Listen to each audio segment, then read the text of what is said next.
고린도전서 14장 13절에서 25절 말씀입니다. 그러므로 방언을 말하는 자는 통역하기를 기도할지니 내가 만일 방언으로 기도하면 나의 영이 기도하거니와 나의 마음은 열매를 맺지 못하리라. 그러면 어떻게 할까? 내가 영으로 기도하고 또 마음으로 기도하며 내가 영으로 찬송하고 또 마음으로 찬송하리라. 그렇지 아니하면 내가 영으로 축복할 때에 알지 못하는 처지에 있는 자가 네가 무슨 말을 하는지 알지 못하고 네 감사에 어찌 아멘 하리요. 너는 감사를 잘하였으나 그러나 다른 사람은 덕세움을 받지 못하리라. 내가 너희 모든 사람보다 방언을 더 말함으로 하나님께 감사하노라. 그러나 교회에서 내가 남을 가르치기 위하여 깨달은 마음으로 5마디 말을 하는 것이 1만마디 방언으로 말하는 것보다 나으니라. 형제들아, 지혜에는 아이가 되지 말고 악에는 어린아이가 되라. 지혜에는 장성한 사람이 되라. 율법에 기록된 바 주께서 이르시되 내가 다른 방언을 말하는 자와 다른 입술로 이 백성에게 말할지라도 그들이 여전히 듣지 아니하리라 하였으니, 그러므로 방언은 믿는 자들을 위하지 아니하고 믿지 아니하는 자들을 위하는 표적이나 예언은 믿지 아니하는 자들을 위하지 않고 믿는 자들을 위함이니라. 그러므로 온 교회가 함께 모여 다 방언으로 말하면 알지 못하는 자들이나 믿지 아니하는 자들이 들어와서 너희를 미쳤다 하지 아니하겠느냐. 그러나 다 예언을 하면 믿지 아니하는 자들이나 알지 못하는 자들이 들어와서 모든 사람에게 책망을 들으며 모든 사람에게 판단을 받고 그 마음에 숨은 일들이 드러나게 되므로 엎드려 하나님께 경배하며 하나님이 참으로 너희 가운데 계신다 전파하리라.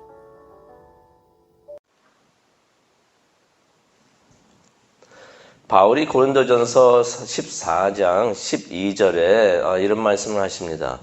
성령의 은사를 간구할 때 교회의 덕을 세우게 하라라는 의미의 말씀을 하시는데요. 성령의 은사를 우리가 원해야 되는데, 갈망을 해야 되는데 그 이유가 나 자신을 위해서 그런 것이 아니라 교회에 도움이 되기 위해서, 교회의 덕을 세우기 위해서 우리가 성령의 은사를 갈구해야 된다라고서 말씀을 하십니다. 성령의 은사는 개인의 영화나 자랑을 위해서 있는 것이 아니라 교회의 덕을 세우기 위해서 성령의 은사를 우리가 받아야 되는데, 오늘 말씀은 성령의 은사로 교회의 덕을 세우는 그 방법에 대해서 말씀을 해 주십니다. 13절로 가기를 원하겠는데요. 13절을 가니까 바울이 이런 말씀을 하십니다. 방언을 하는 사람은 통역할 수 있기를 기도하라라고 말씀을 해 주십니다. 무척이나 우리에게 동감이 될 수 있는 말씀이 되겠는데요. 방언 기도는 참으로 영적인 기도가 됩니다. 내 영이 하나님과 직접 영적으로 대화를 하는 것이기 때문에 14절에도 그렇게 설명을 하고 계시죠.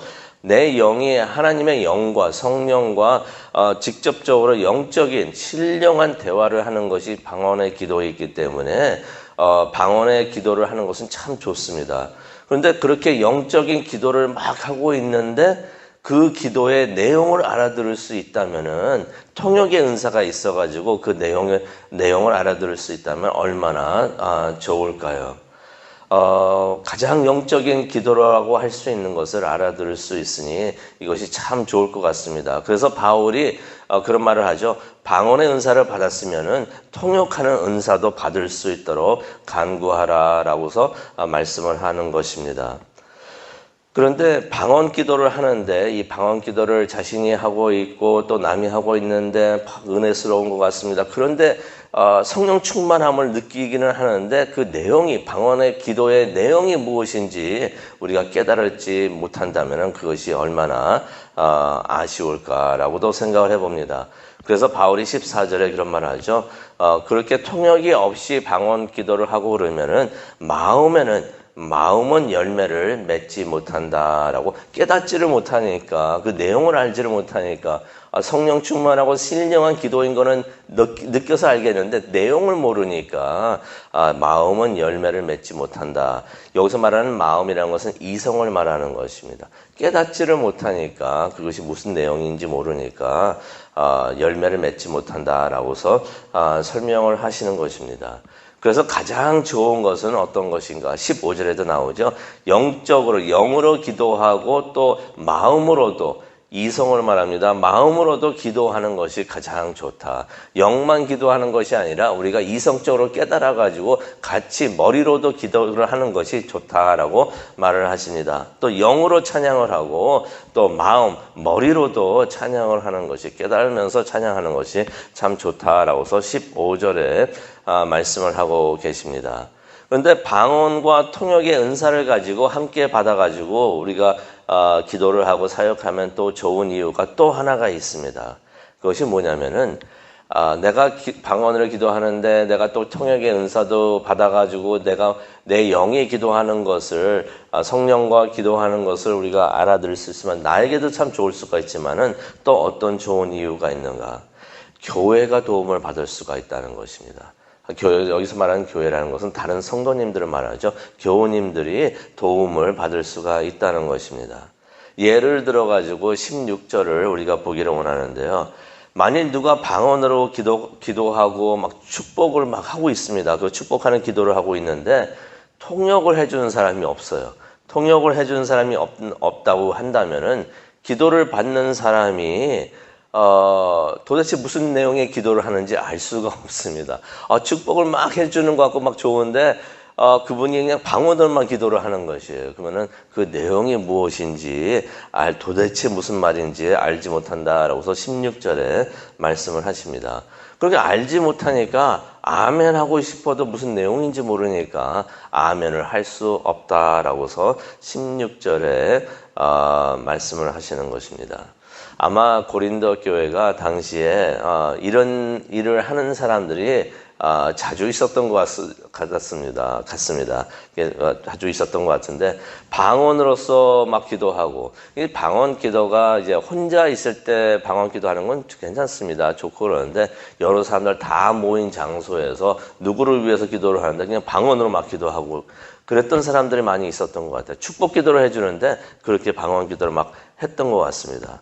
근데 이제 듣는 교인들은 무슨 내용인지 모르니까 아멘을 못하는 그런 일들이 종종 있었던 것 같아요. 아멘이라고도 하긴 하는데 무슨 내용인지 모르니까 그 아멘하는 그 아멘이라는 것은 맞습니다. 저도 그렇게 생각합니다. 동의합니다라는 의미가 있는데 무슨 내용인지 모르니까 아멘 하면서 말을 한다고 해도 무슨 내용이 아멘 하는지 그 사람이 알 수가 없으니까 큰 의미가 없다는 그런 말씀을 해 주시는 것입니다. 그래서 17절에 바울이 그러죠. 이런 경우가 있으면은 방언 기도하는 성도는 잘 하는지는 모르지만은 다른 사람들에게는 덕이 되지 못한다라고서 17절에 바울이 그렇게 말을 하는 것입니다. 그런데 혹시 이렇게 생각하는 사람이 있을 수가 있어요. 바울이 방언에 대해서 이렇게 말을 하니까 혹시라도 교회에서 이런 사람들이 있을 수가 있습니다. 저 사람은 자신이 방언을 할 줄 모르니까 방언에 대해서 이렇게 말을 하는구나 라고서 말을 할 수가 있을 수도 있습니다. 그래서 바울이 18절에 이런 말을 하죠. 나는 당신들보다도 더 많이 방언을 할 수가 있다라고 말을 합니다. 그러면서 19절에 이런 말을 합니다. 하지만 나는 방언으로 1만 마디 하는 것보다도 알아듣는 말로 5마디 말하는 것을 원한다라고서 말을 합니다. 이유가 무엇이겠습니까? 19절에도 나오죠. 듣는 사람들이 알아들어야죠. 듣는 사람들이 깨달아야 되기 때문에 깨닫지 못하는 말을 막 해대는 그것은 무슨 의미가 있을까요?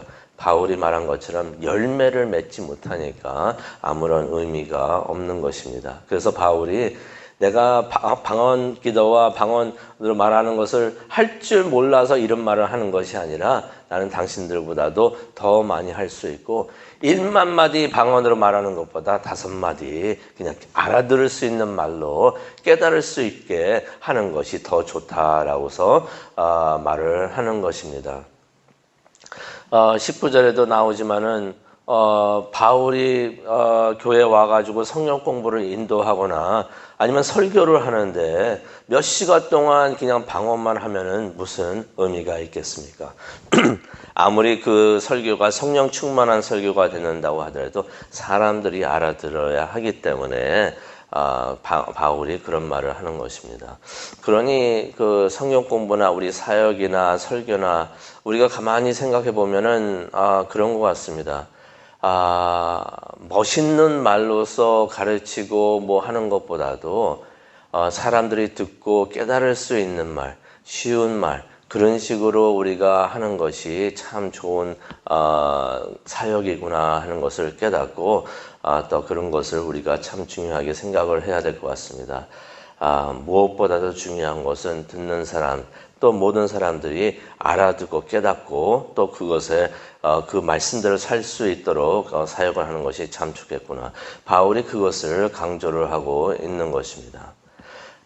그러면서 또 여기서 강조하는 것이 무엇이겠습니까? 방언을 포함해서 모든 성령의 은사들은 그 은사를 가지고 있는 그 사람을 위해서 주어진 것이 아니라 교회를 위해서 하나님께서 주신 것이다. 성도님들을 위해서 주신 것이다 라고서 바울이 그것을 중요성을 암시하고 있는 것입니다. 그래서 우리가 믿는 사람들은 전부 다 성령의 은사를 받았는데요. 우리가 한번 생각해 보기를 원합니다. 내가 받은 성령의 은사는 무엇인가? 그것을 깨닫고 그것은 하나님께서 나에게 은혜로서 축복으로서 주신 것이 아니라 내 주위에 있는 사람, 교회를 위해서 나에게 주셨구나라고 생각을 하면서 그것을 잘 사용하는 우리 모두가 되기를 간절히 축원합니다. 그런데 어떤 사람들은 이것을 잊고서 내가 받은 은사가 나를 위한 것이 아니라 다른 사람을 위한 것이다 라고 생각을 못하고 방언을 하고 있었는데 당시에 어떤 사람도 있으면 이것을 아무 때나 그냥 사용을 하고 있었던 것이에요. 장소 같은 것을 가리지 않고 상관없이 막 사용하고 있었던 것입니다. 통역이 없어도 그냥 아무 데서나 막 방언으로 기도를 하고 축복 기도를 하고 사역을 하고 있었던 것이에요. 그래서 바울이 20절에 이런 말을 하죠. 이렇게 하는 것은 영적으로 어린아이와 같이 행동하는 것과 똑같다라고 말씀을 하시면서 장성한 사람이 되어라 라고서 말씀을 하는 것입니다. 여기에서는 참 중요한 의미가 있는데요. 많은 사람들이 그렇게 생각하는 사람들이 있습니다. 방언을 할 수 있다는 것은 그 사람이 영성이 깊다라고서 깊은 증거가 된다라고서 생각을 하고 또 그렇게 가르치는 사람들도 있는데요. 바울은 여기서 20절의 말씀을 보면서 우리가 무엇을 깨달을 수가 있습니까? 방언하는 것은 사람들의 영적으로 성숙하지 않아도 사용할 수 있는 은사가 되고 또한 방언 은사는 사람들이 영적으로 성숙하지 못하여도 사용할 수 있는 은사가 된다는 것을 바울이 그것을 암시하고 있는 것입니다. 그러면서 바울이 이런 말을 하죠. 22절을 가니까 방언은 안 믿는 사람에게 표징이 될 수 있다라고 말씀을 하십니다. 이게 어떤 의미가 있냐면요. 우리가 기억을 하시죠. 오순절 날 사도행전 이제 2장이 되겠는데요.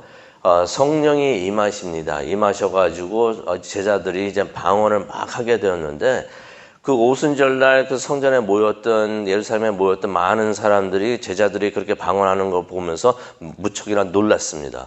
그래가지고 성경에 보게 되면 소동이 일어났다고 했는데 크게 놀란 거죠. 그래서 안 믿는 사람들이 그것을 보면서 관심을 가졌습니다. 그러면서 무척이나 신기해했다라고서 성경에 기록이 되어 있습니다. 표징이 되는 것입니다. 안 믿는 사람에게도 방언하는 것이 표징이 되는 것이에요.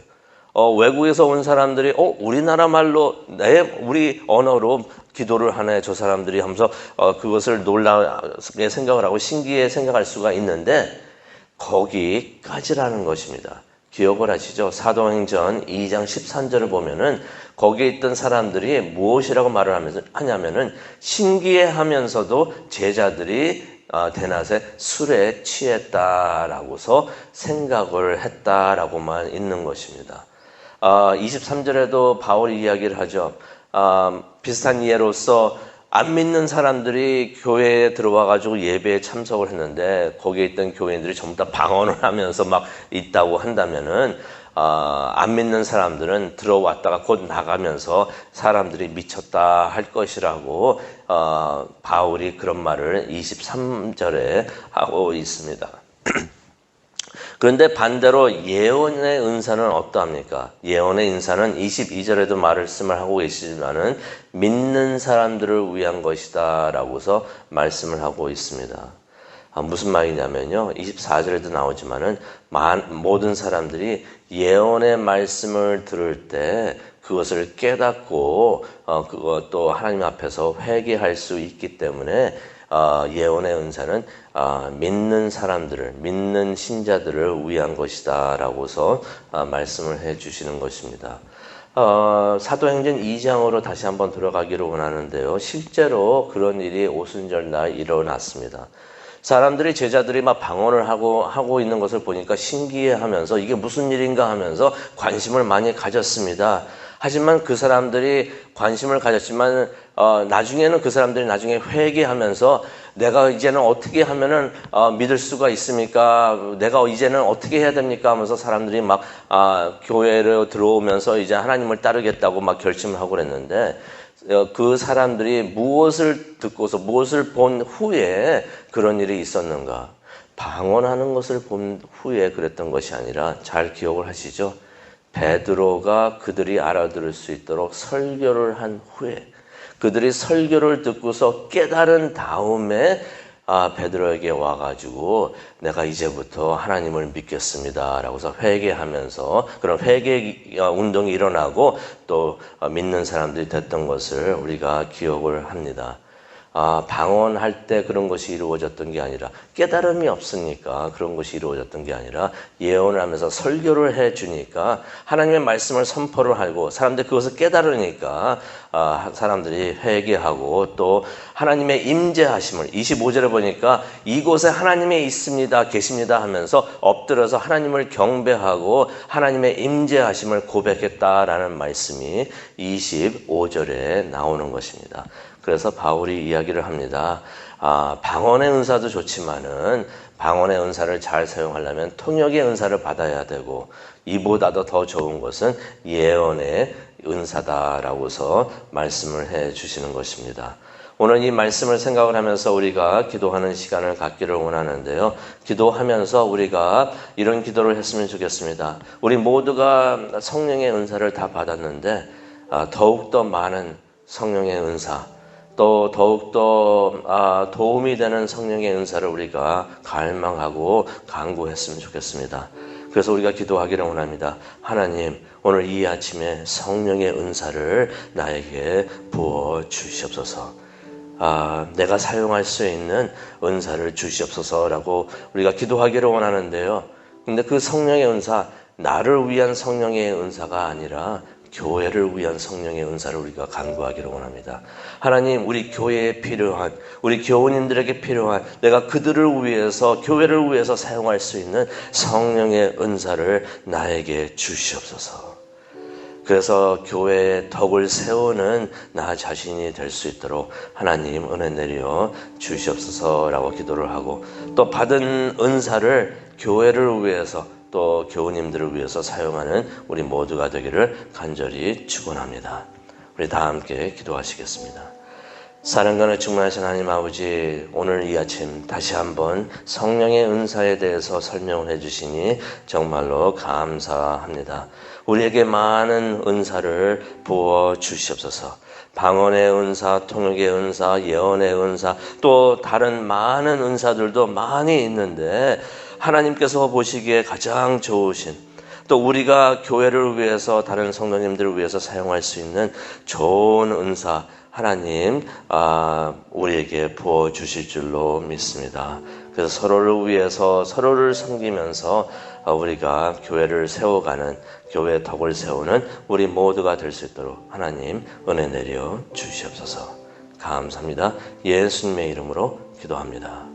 아멘.